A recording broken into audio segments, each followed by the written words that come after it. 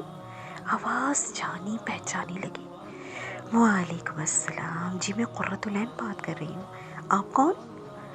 میں فاطمہ کی mother Mrs Rayan بات کر رہی ہوں۔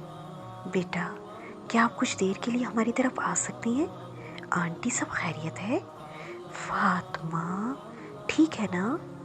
آپ آ جائیں تو انشاءاللہ تعالیٰ بیٹھ کر بات کرتے ہیں۔ مسز ریان نے بہت مضبوط لہجے میں کہا تھا، جیسے وہ خود بھی اپنی آواز کی کب کبھی محسوس نہیں کرنا چاہتی تھی۔ جی انشاءاللہ تعالیٰ میں آتی ہوں۔ فاطمہ میری جان ایسے مت کرو، دیکھو سب پریشان ہو رہے ہیں نا، دروازہ کھولو پلیز۔ قرۃ العین نے دروازہ کھٹکھٹاتے ہوئے اس کی منت کی۔ آج چوتھا دن تھا۔ فاطمہ نے صبح سے کمرے کا دروازہ بند کیا ہوا تھا، وہ کسی کے کہنے پر بھی دروازہ نہیں کھول رہی تھی۔ مسز ریحان کو ڈر ہوا کہ کہیں وہ خود کو کچھ کر نہ لے، اور انہوں نے پریشان ہو کر قرۃ العین کو بلوا لیا تھا کہ شاید وہ اس کے کہنے پر دروازہ کھول دے۔ قرۃ العین کے آتے ہی مسز ریحان نے اسے سب کچھ بتا دیا۔ لیور کینسر کا سن کر قرۃ العین کو حیرت کا جھٹکا لگا تھا، اسے یقین نہیں آ رہا تھا۔ آنٹی ایسے کیسے ہو سکتا ہے؟ ابھی کچھ عرصے پہلے تو حیدر بھائی کی مٹھائی کھلانے میرے گھر آئی تھی، وہ تو ہنستی کھیلتی تھی۔ اس دن کا منظر یاد کرتے ہی قرۃ العین کی آنکھوں میں آنسو آ گئے تھے۔ بس بیٹا، حیران تو ہم سب خود ہی رہ گئے ہیں۔ 1-2 دن تک فائنل رپورٹس آ جائیں گی تو کچھ پتہ چلے گا، انہوں نے افسردہ لہجے میں کہا۔ اللہ سبحانہ وتعالیٰ انشاءاللہ تعالیٰ سب بہتر کریں گے، آپ پریشان نہ ہو۔ اگر آپ نے ہمت ہار لی تو فاطمہ کو کون ہمت دلائے گا؟ قرۃ العین نے اپنے آنسو چھپا کر مسز ریحان کا ہاتھ پکڑتے ہوئے انہیں تسلی دی۔ وہ مسلسل فاطمہ کو بلاتے ہوئے اس کے روم کا دروازہ کھٹکھٹا رہی تھی۔ فاطمہ، کیا لوگوں نے یہ سمجھ لیا ہے کہ انہیں اتنا کہنے پر ہی چھوڑ دیا جائے گا کہ وہ ایمان لائے اور انہیں آزمایا نہ جائے گا؟ سورہ عنکبوت آیت نمبر 1۔ یہ تمہاری آزمائش ہے فاطمہ، کیا تم فیل ہو جاؤ گی؟ اس نے آخری کوشش کرتے ہوئے روتے ہوئے یہ آیت پڑھی۔ دروازہ اب بھی نہ کھلا۔ وہ آنسو صاف کرتے ہوئے مایوسی کے تاثرات لیے واپس پلٹی۔ سنیشا اور مسز ریحان جو پیچھے ضبط کر کے کھڑی یہ سب منظر دیکھ رہی تھی، بے اختیار رو پڑی۔ ابھی وہ 2 قدم آگے بڑھی ہی تھی کہ پیچھے سے دروازہ کھلنے کی آواز آئی۔ وہ تیزی سے پیچھے لپکی۔ فاطمہ کے بال بکھرے ہوئے تھے، دوپٹہ غائب تھا، آنکھوں کے گرد گہرے سیاہ حلقے بن چکے تھے، رنگ پیلا پڑ چکا تھا۔ وہ ویران آنکھوں سے قرۃ العین کو تک رہی تھی۔ اس کی حالت دیکھ کر قرۃ العین سے رہا نہ گیا، وہ فوراً سے بھاگ کر اس کے گلے لگ کر سسکیاں لے لے کر رونے لگی۔ وہ جو کچھ عرصے پہلے نکھری نکھری سی گلابی گڑیا لگتی تھی، جس کی نزاکت دیکھ کر وہ اسے پیار سے دیکھتی رہتی تھی، آج اس کی ایسی نادار حالت دیکھ کر قرۃ العین ہمت ہار بیٹھی۔ وہ جو خود کو مضبوط کرنے کی کوشش میں دوسروں کو ہمت دینے آئی تھی، اب خود بچوں کی طرح اس سے لپٹ کر رو رہی تھی، جبکہ فاطمہ بغیر کسی تاثر کے، بغیر ہلے، بغیر بولے اس کے ساتھ لگے ایسے ہی کھڑی تھی۔ تو کیا یہ بھی میری ایمان کی آزمائش ہے؟ فاطمہ نے بہت سنجیدگی سے اس سے پوچھا۔ قرۃ العین کو لگا جیسے اسے یہ سب اس وقت نہیں کہنا چاہیے تھا۔